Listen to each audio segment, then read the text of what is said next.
우리가 살면서 답답할 때가 많이 있습니다. 마치 여름 장마처럼 구름 꽉 끼듯 우리 환경이나 내 삶에 구름이 꽉 껴서 거칠 날이 없는 것처럼 보일 때가 있습니다. 지금 우리나라가 그런 상황이죠. 코로나19로 확진자가 계속 최고치를 갱신하고 있는데 안타깝습니다. 여러분 코로나 조심하시고 이럴 때일수록 우리 스스로가 좀 조심해서 이런 어려운 환경들을 잘 극복해 나가야 되리라고 생각을 합니다.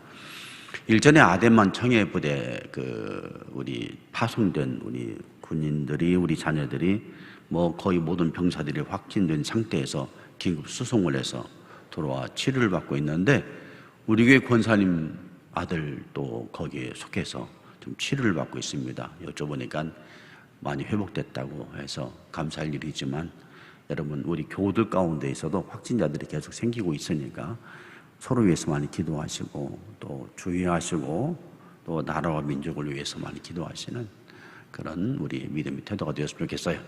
그렇다고 해서 우리 교회 예배 현장에서는 확진자는 아직은 발생하지 않았습니다. 그 점 또한 감사를 드리고 지금 이스라엘 백성들이 그렇습니다. 이 땅에 3년 6개월 동안 비가 오지 않았어요. 3년 6개월 동안 구름 한 점 없는 뜨거운 날씨가 계속되었습니다. 지금 관계시설이 잘 되어 있는 때에도 3년 6개월 동안 비가 오지 않으면 나라가 농토가 다 말라버립니다. 더군다나 그 옛날 관계시설이 없을 때 3년 6개월 동안 비가 오지 않았으니까 얼마나 힘들었겠어요. 그런데 왜 그 땅에 비가 오지 않았을까요? 그것은 이스라엘 백성들이 하나님을 버렸기 때문입니다. 열왕기상 17장 1절입니다. 길라스에 우거하는 자 중에 디셉 사람 엘리야가 아합에게 말하되 내가 섬기는 이스라엘 하나님 여호와께서 살아계심을 두고 맹세하노니 내 말이 없으면 수년 동안 비도 이슬도 있지 아니하리라 하니라. 이스라엘 백성이 하나님의 삶의 원리에서 벗어났어요. 이스라엘은 하나님 택하신 민족입니다. 하나님이 여러 민족 가운데 그 나라를 택해서 그 나라를 복주시며 택하신 백성들이 얼마나 하나님을 잘 섬기는가를 보여드리고 싶어서 한 민족을 선택했는데 그만 그 민족이 아합과 아세라는 우상을 섬기기를 시작했습니다. 하나님을 따르는 하나님의 원리를 벗어나서 우상이 제공하고 우상이 제시하는 그 삶의 원리, 삶의 패턴, 삶의 방식으로 전환을 해버렸어요. 하나님의 사랑과 기대를 저버렸습니다. 그래서 하나님께서 엘리야를 통해서 말씀하시는 거예요. 수년 동안 이 땅에 비가 없을 것이다. 그러나 하나님은 막고 벌하고 징계하신 분만이 아니십니다. 이스라엘이 범죄하여 하늘을 막으셨지만 다시 사랑한 사랑을 거둘 수 없으시니까 그 민족을 사랑하시기를 시작하셔요. 그리고 하늘을 열어놓으시고 비를 주십니다. 열왕기상 18장 1절입니다. 많은 날이 지나고 제3년에 여호와의 말씀이 엘리야에게 임하여 이르시되 너는 가서 아합에게 보이라. 내가 비를 지면에 내리리라. 하나님은 3년이 지나자 가뭄에 겪고 있는 이스라엘 백성을 향하여 비를 주시겠다고 말씀하십니다. 하나님께서는 당신의 백성을 돌아보셨을 때 안타까우셨죠. 그래서 다시 하늘을 열고 비를 내리시는 거예요. 우리는 늘 부족하지만 하나님께서 부족한 우리들에게는 위를 열어주시고 위로부터 좋은 것을 많이 주십니다. 사람들은 대개 아래로부터 무엇인가를 찾습니다. 아래에 있는 욕심, 탐욕, 어떤 그 세속적인 것, 그런 것을 통해서 모든 것을 찾고 충족하려고 하지만 하나님은 위로부터 좋은 것을 주신다는 거예요. 위와 아래의 차이입니다. 창세기 1장 3절과 4절입니다. 하나님이 이르시되 빛이 있으라 하시니 빛이 있었고 빛이 하나님이 보시기에 좋았더라. 하나님이 빛과 어둠을 나누사. 제가 좋아하는 말씀 가운데 한 말씀이 이 말씀이에요. 하나님께서 천지를 창조하시면서 맨 처음 계시한 행동이 빛이셨어요. 빛이 있으라 하셨습니다. 그러다 세상이 쫙 하고 빛이 생겼어요. 빛은 밝음이죠. 빛은 따뜻함이죠. 빛은 부드러움이죠. 빛은 살리는 거죠. 하나님께서 첫 행동을 따뜻함, 부드러움, 밝음, 생명으로 계시하셨다는 거예요. 얼마나 하나님이 좋습니까? 하나님은 나는 이런 존재다라면서 빛을 딱 창조하셨어요. 만약 하나님께서 성경에 기록되기를 빛이 아니고 어둠이 있으라 하시매 세상은 온통 캄캄해지더라 라고 하셨다면은 하나님은 어둡고 습하고 싸납고 비밀이 많고 저주하고 캄캄하게 만들고 미래가 없게 만들고 소망이 없게 만들고 세상을 절망으로 빠뜨리시잖아요.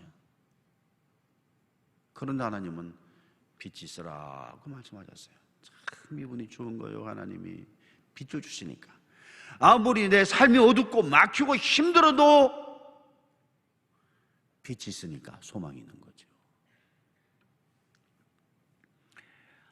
출애굽기 16장 4절이죠. 그때 여호와께서 모세에게 이르시되 보라 내가 너희를 위하여 하늘에서 양식을 비같이 내리리니 백성이 나가서 일용할 것을 날마다 거둘 것이라 이같이 하여 그들이 내 율법을 준행하나 아니하나 내가 시험하리라.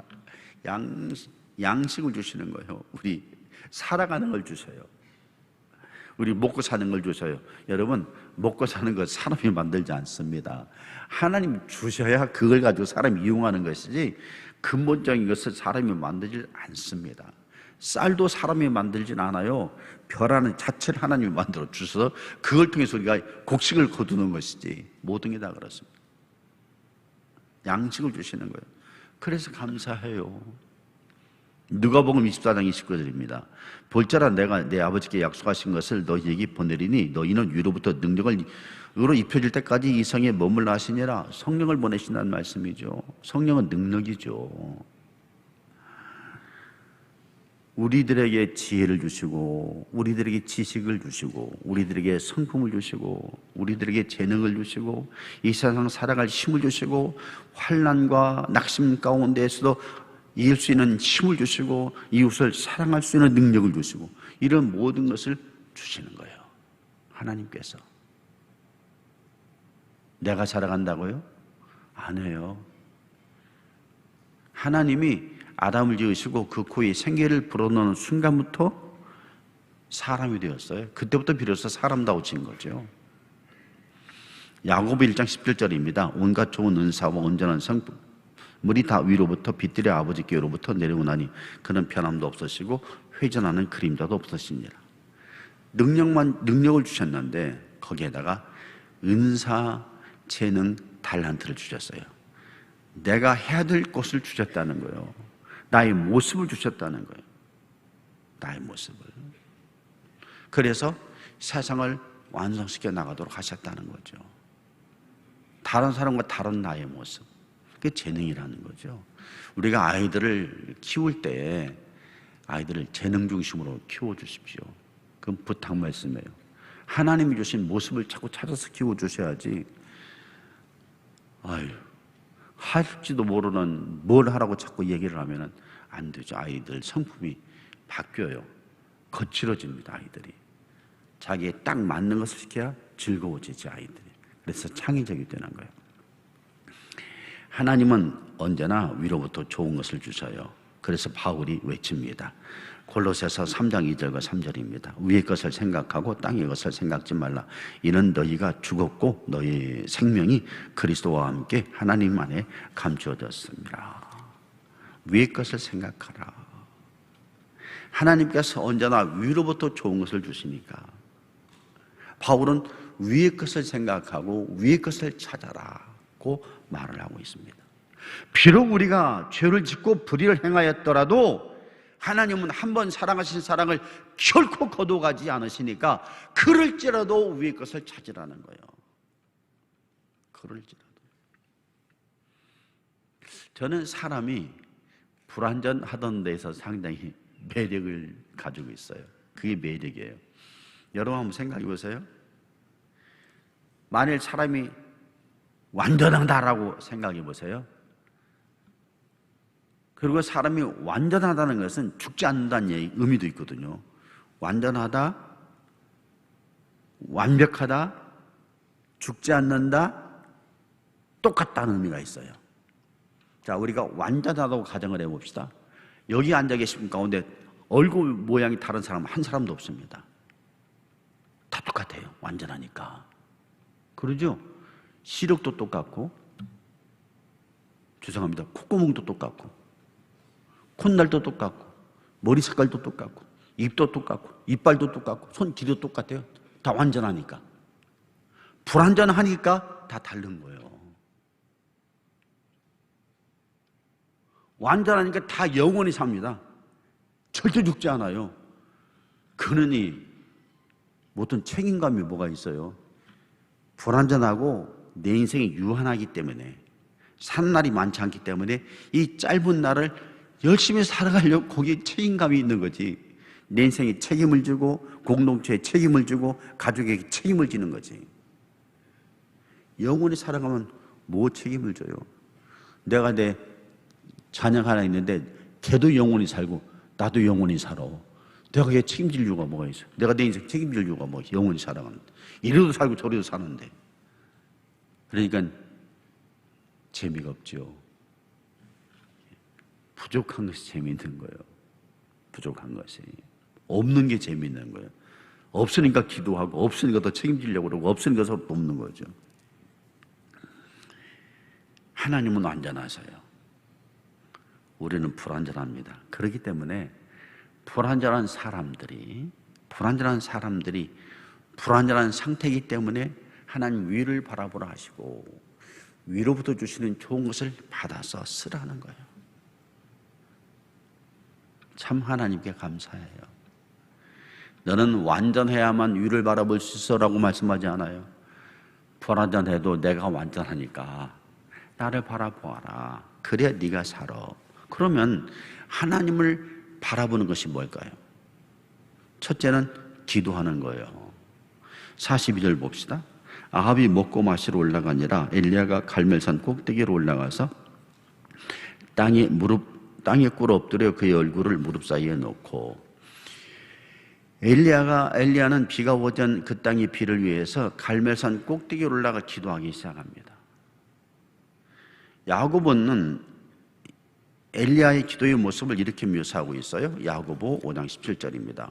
엘리야는 우리와 성정이 같은 사람이로되 그가 비가 오지 않기를 간절히 기도한즉 3년 6개월 동안 땅에 비가 오지 아니하고 다시 기도하니 하늘이 비를 주고 땅에 열매를 맺었느니라.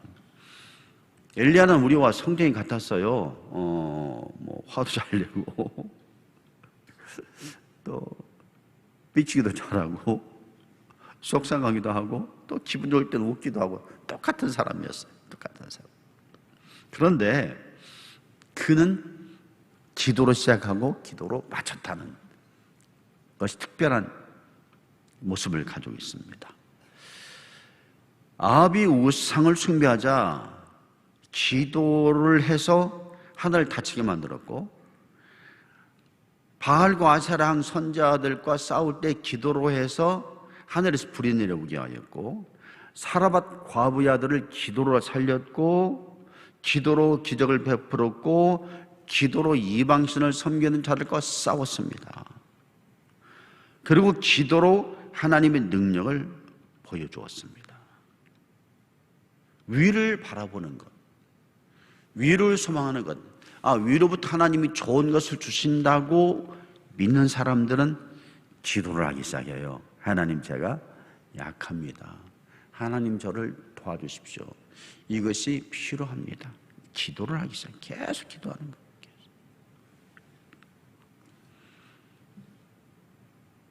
둘째는 기대하는 겁니다. 43절입니다. 그가 사환에게 이르되 올라가 바다 쪽을 바라보라. 그가 올라가 바라보고 말하되 아무것도 없나이다. 이르되 7번까지 다시 가라. 오늘 말씀에서 엘리야의 기도의 모습이 참 많이 나옵니다. 기대하는 모습이.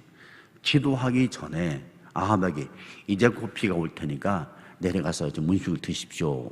그리고 갈매산 꼭대기 올라가서 기도하면서 사원에게 바닷가 쪽을 한번 바라봐라. 바닷가 쪽을 바라봐라. 사원이 와서 아무것도 안 보이는데요. 그래? 그럼 다시 한번 가봐. 그리고 앞 안개에 가서 비가 올 텐데 마차를 꾸려서 내려가라고 말씀드리라. 아직 비가 오고 있지 않는데도 비가 오는 것처럼 다 말을 하고 있는 거예요. 기대를 하고 있습니다. 언젠가 어느 교우님이 저에게 이런 호소를 하셨어요. 목사님, 속이 상해 죽을 뻔했는데요. 지금은 괜찮아요. 뭔데 그러셨어요? 목사님, 제가 어려운 일이 있어서 중보기도를 부탁드렸어요. 그랬더니 어떤 분이 저희 중보기도 제목을 보시고 이렇게 말씀해 주셔요. 아이고 집사님, 제가 집사님의 기도 제목을 보고 열심히 기도했어. 그런데 생각해보니까 그런 기도 제목은 이루어지지 않는 거예요. 그러니까 이제 그 기도 제목 올려놓지 말고 기도 그만두어. 그렇게 말씀해서 그때 시험이 들어서 큰일 날 뻔했어요. 그런데도 그분은 하시든 안 하시든 나는 계속 기도를 했습니다. 그리고 몇 년이 지나 응답을 받았습니다. 라고 말씀하시더라고요. 기도는 소망이면서 기대입니다. 그러니까 기도한다는 것은 하나님 위해서 좋은 것을 주시는구나. 내가 그것을 곧 받겠구나. 그것이 이루어지겠구나 라는 기대를 갖는 거라는 거죠. 그리고 그런 기대를 가져야 된다는 거죠. 그런 의미에서 이런 기도의 시간이 짧은 기도가 있고 기도의 시간이 긴 기도가 있어요. 짧은 기도는 하나님 아버지, 제가 감기에 걸려서 죽겠어요. 이 감기 좀 빨리 낫게 해주세요. 하는 기도는 짧은 기도겠죠. 뭐 하루 이틀 기도면 나으니까 짧은 기도겠죠. 그러나 뭐 한 20년, 30년 기도하는 기도도 있죠. 그것은 되게 누구를 위한 기도일까요? 자녀를 위한 기도라든지 신실한 믿음의 어머니는 계속 기도를 해주는 거죠. 저도 지금 한 40년, 50년 이상 계속하는 기도의 제목이 있어요. 저 자신에 대해서. 제 자신의 미래가 정말 하나님 보시기에 아름다운 미래로 살아가도록 하기 위해서 계속 그 기도는 내가 철이 나면서부터 지금까지 쉬지 않고 계속 기도하고 있는 거예요. 기대를 가지고, 그런 기대를 가지고 그런 사람이 되고 싶습니다. 그런 자가 되고 싶습니다. 그런 인생 살고 싶습니다. 우리 아이가 이런 사람이 되게 해주세요. 내 몸이 이런 사람이 되게 해주세요. 우리 교회가 이런 교회가 되게 해주세요. 계속 10년이고 20년이고 30년을 기도하는 거예요. 기대를 가지고. 여러분, 기대를 가지고 사세요. 여러분들이 만약 기도하신다면. 할렐루야. 나는 안 될 거야. 아이고, 기도해도 뭐야, 소용이 없어. 안 될 거야. 제가 오늘 일부 끝나고 시집 한 권을 선물 받았어요. 시집 한 권을 선물 받았어요. 그래서 잠깐 한번 읽어봤습니다. 눈물 나더라고, 정말 그 시집. 정말 눈물 났어. 다는 시간이 안 돼서 다는 먼저 몇 장을 읽어봤어요. 몇 장. 그리고 이제 다 기억도 못해요. 근데 눈물 나는 거 하나 있어요. 그분은 파킨스 병으로 좀 굉장히 고생을 합니다. 어릴 적에는 예쁘다고 그랬어요. 자기 모습이 예뻤어요. 그러나 지금은 다 빼앗겼어요. 남아있는 것이 하나는 기억자 된 허리만 남아있어요. 그런 내용도 있고, 모든 것이 다 빼앗기고 모든 것이 다 아프지만 내게 마지막까지 빼앗기지 않은 것이 하나 있어요. 남아있는 것이 하나 있어요. 바로 주님의 사랑이었어요. 파킨스 병으로 걷지를 못하세요. 권사님이신데 어떻게 그런 상황 속에서 시를 쓸 수 있는가? 모든 것을 다 빼앗기셨는데 얘는 허리가 굽어서 기억자리가 되어서 뭡니까? 보조기를 짚어야만 걸으실 수 있는데도 그래도 내게 남은 것이 하나 있어요. 주님의 사랑이에요. 어떻게 그 상황 속에서도 예수님의 사랑을 기억하고 계실까? 눈물이 나더라고요. 눈물.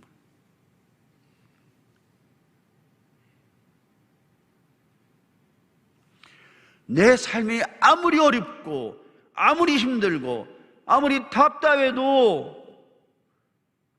주님의 여러분들을 사랑하시는 그 기대를 버리지는 마십시오.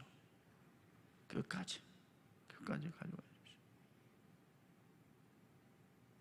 또 일부 예배 마치고 암 치료받고 계신 분이 또 오셔서 기도를 좀 해주십시오. 우리 기도해 드렸어요. 희망을 가지시라고, 낫는다고, 암을 통해서 하나님께서 하시는 말씀이 계실 거라고, 암을 통해서 당신의 인생은 또 다른 인생을 살게 될 거라고 희망을 갖고 기대를 가지라고 그랬어요. 여러분, 인생은 기대입니다. 희망을 가지시는 여러분 되시기를 주의 이름으로 축원합니다. 셋째는 최선입니다. 44절에서 46절 봅시다. 일곱 번째 이르러서는 그가 마르되 바다에서 사람의 손만한 작은 구름이 일어나나이다. 이르러 올라가 아합에게 말하기를 비에 막히지 아니하도록 마차를 갖추고 내려가서 사랑하니라. 조금 후에 구름과 바람이 일어나서 하늘이 캄캄해지며 큰 비가 내리는지라. 아합이 마차를 타고 이스라엘로 가니 여호와의 능력이 엘리야에게 임하매 그가 허리를 동이고 이스라엘로 들어가는 곳까지 아합 앞에서 달려갔더라. 엘리야가 아합을 보면 어떤 의미에서 아합은 싫고 믿고 타도해야 될 대상입니다. 아합 때문에 이스라엘 백성들이 우상을 섬겼기 때문이죠. 그런데도 엘리야는 아합 왕에게 최선을 다합니다. 손바닥만한 작은 구름이 일어나자 사환에게 넣어서 가서 왕에게 가서 마차를 갖추고 내려가라 하라. 큰 비가 올 텐데 빗길에 마차가 막히면 안 되니까 어서 내려가라 말씀드리라.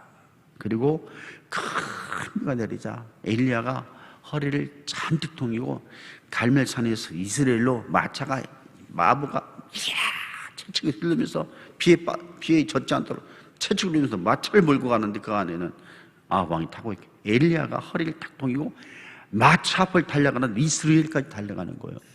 갈멜산에서 이스라엘까지 적어도 20km가 넘습니다. 그 넘는 거리를 마차 앞에서 달려가는 거예요. 이 모습 상상이 됩니까? 있는 힘을 내서 마차가 말이 탁 하는데 그 앞에 달려가는 엘리야의 모습. 엘리야의 마음이 어땠을까? 왕 앞에서 아첨을 떠는 마음이었을까요? 저는 그것이 아니었을 거라고 생각합니다. 감격스러운 감동적인 마음이었을 거라고 생각해요. 그가 아합의 마차 앞을 달려가면서 아합 왕이여 보십시오. 하나님이 이렇게 놀라우신 분입니다. 하나님이 하늘에서 불을 내리시고 하나님 하늘에서 비를 내리시는 분인데 어찌하여 왕은 우상을 섬기십니까? 이제라도 우상을 버리고 하늘을 여시고 비를 주시는 하나님을 섬기십시오. 나는 그 몸짓, 그 외침이 아니었는가? 하나님의 능력을 힘입어 달려가면서 엘리야는 아합 왕 앞에서 비굴하지 않았어요. 선지자로서 최선을 다하는 거예요. 하나님을 소개하고 하나님을 말씀드리면서 최선을 다하는 거예요. 빅터 프랭크는 그런 독일 나치 수용소에서 살아남은 유대인 몇 사람 가운데 한 분입니다. 그분이 영혼을 치유하는 의사라는 책에서 가치 있는 삶이라는 게 무엇인가를 이야기했어요. 첫째는 가치는 세 가지가 있는데 첫째는 창조적 가치가 있다. 창조적 가치는 행동을 통해서 실현된다. 이것은 주어진 임무에 대해서 최선을 다하는 삶이다. 이게 창조적 가치다. 둘째는 경험적 가치다. 이것은 아름다움을 보는 것이다. 자연을 통해서 어떤 작품을 통해서 아름다운 것을 보고 아름답다, 좋다. 사람을 보면서도 그 사람의 아름다운 것을 보면서 참 좋으네 라고 말하는 그런 경험적 가치다. 아름답게 보는 것은 소중한 가치다. 셋째는 제일로 소중한 가치인데 이것은 태도적 가치인데 운명에 대해서 어떤 태도를 취하느냐 하는 것이다. 괴로움 속에서도 용기를 잃지 않는 태도, 몰락과 좌절 가운데에서도 품위를 잃지 않는 태도, 아무리 어려운 일을 만났더라도 그 어려움을 뚫고 나가려고 하는 태도, 이것이 태도적 가치인데 창조적 가치, 경험적 가치보다도 이 태도적 가치가 훨씬 더 귀하다고 말했어요. 엘리야는 가치가 있는 사람이었어요. 선지자로서 그의 삶을 지켜나갔고, 저도 아름다운 것은 하나님이 아름다우시니까 그 아름다운 것을 지켜나갔고, 이스라엘 민족의 그 어려움 속에서도 민족을 살리기 위해서 바알과 아사라 선지자들과 대항하면서 그 나라 그 민족에 희망을 주었던 그런 사람이었어요.